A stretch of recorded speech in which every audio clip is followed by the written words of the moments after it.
इस वीडियो में हम लोग कॉलम फॉर्मेट करना सीखेंगे।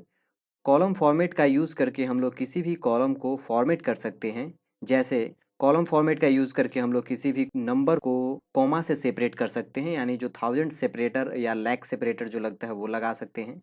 या फिर कोई लंबा लेंथ का स्ट्रिंग है तो हम लोग उसको ट्रंक कर सकते हैं, यानी यदि हम चाहते हैं यदि वो लंबा है तो हम केवल पहला 4 या 5 जो भी डिफाइंड है उतना ही स्ट्रिंग हम उसमें दिखा सकते हैं। ये सब करने के लिए हम लोग कॉलम फॉर्मेट का यूज़ कर सकते हैं। Column format temporary command line पे दिखता है, यानी जब हम लोग कमांड लाइन को दोबारा रीस्टार्ट करेंगे कॉलम फॉर्मेट जो रहेगा वो एक्टिव नहीं रहता है। अब चलिए हम लोग कॉलम फॉर्मेट कमांड लाइन पे रन करते हैं और इसे समझते हैं। जैसे आप अभी अपने स्क्रीन पे देख सकते हैं, एक एम्प्लॉय नाम का टेबल है जिसमें आईडी है, नेम है और सैलरी है। सैलरी में आप देख सकते हैं यहाँ पे मेरा डेसिमल डेसिमल के बाद 2 डिजिट है। चलिए हम लोग इसमें कॉलम फॉर्मेट लगाते हैं और ये जो 56,000 है यहाँ पे हम लोग कॉमा सेपरेट करेंगे इसको। इसको करने के लिए हम लोग लिखेंगे यहाँ पे कॉलम, उसके बाद लिखेंगे किस कॉलम पे हम लोग को फॉर्मेट करना है, तो सैलरी।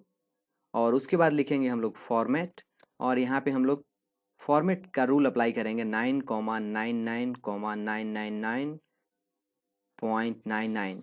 ये फॉर्मेट है, यहाँ पे हम लोग 9 स्टैंडर्ड जो होता है वही यूज़ करते हैं। फिर हम लोग सेमी कोमा देते हैं और इंटर करते हैं। यहाँ पे आपको आउटपुट में कुछ नहीं मिलेगा, लेकिन अब हम लोग जब भी एक्सिक्यूट करेंगे सेलेक्ट स्ट्रिंग्स फ्रॉम एम्प्लॉई, और आप देख पाइएगा यहाँ 56,000 के बाद में या 76,000 के बाद में कॉमा यहाँ पे आ गया है।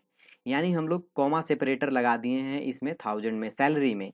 यानी कोई भी टेबल हम लोग सेलेक्ट करेंगे जहाँ भी सैलरी है उसको आप इस तरह से आप देख पाइएगा कॉमा सेपरेटेड। अब चलिए हम लोग ये नेम जो कॉलम है इसको हम लोग फॉर्मेट करते हैं, और यहाँ हम लोग कोशिश करेंगे पहला 3 डिजिट जो है दिखाना। जैसे यहाँ पर राम 3 डिजिट है, श्याम टोटल 5 डिजिट है, हम चाहते हैं SHY दिखे, मोहन में MOS दिखे और सोहन में SOS दिखे। इसको फॉर्मेट करने के लिए हम लोग लिखेंगे कॉलम, और उसके बाद हम लोग देंगे नेम, नेम को हम लोग फॉर्मेट करना चाहते हैं। उसके बाद लिखेंगे हम लोग फॉर्मेट, और उसके बाद लिखेंगे हम लोग ए देंगे, और फिर देंगे 3 डिजिट हमको देखना है, और उसके बाद लिखेंगे ट्रंक TRUNC सेमी कॉमा और इंटर करेंगे। और चलिए हम लोग अभी सिलेक्ट करके देखते हैं, और आप यहाँ पे देख पाइएगा नेम का पहला 3 डिजिट ही हम लोग देख पा रहे हैं, और यहाँ पे सैलरी में भी कॉमा सेपरेटेड है। अभी चलिए हम लोग इसको बंद करते हैं SQL कमांड लाइन को, और फिर से हम लोग देखेंगे रीस्टार्ट करके कि ये जो हम लोग कॉलम्स फॉर्मेट जो लगाए हैं ये एक्टिव है कि नहीं। और फिर से हम लोग SQL कमांड लाइन को ओपन करते हैं,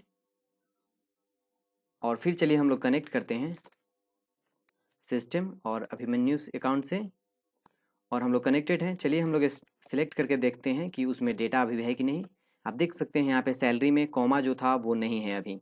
अभी चलिए फिर से हम लोग सैलरी को कॉमा सेपरेट करते हैं, फिर हम लोग उसको क्लियर करके भी देखेंगे। हम लोग कॉमा लगाने के लिए लिखेंगे कॉलम, फिर लिखेंगे सैलरी में लगाना है, और फॉर्मेट करना है हमको 9,99,999.99, और फिर यहाँ पे हम लोग सेलेक्ट करके देखेंगे। आप देख सकते हैं यहाँ पे सैलरी में कॉमा आ रहा है। हम लोग इसको क्लियर भी कर सकते हैं, यहाँ पे हम लोग रीस्टार्ट करते हैं ऑटोमेटिक क्लियर हो जाता है। लेकिन हम लोग यदि चाहें बिना रीस्टार्ट करने क्लियर करने का तो वो भी कर सकते हैं। हम उसके लिए लिखेंगे क्लियर, यहाँ पे लिखेंगे कॉलम और इंटर करेंगे, और चलिए अभी सिलेक्ट करके देखते हैं। आप देख पाइएगा यहाँ पे कॉमा अभी नहीं आया है।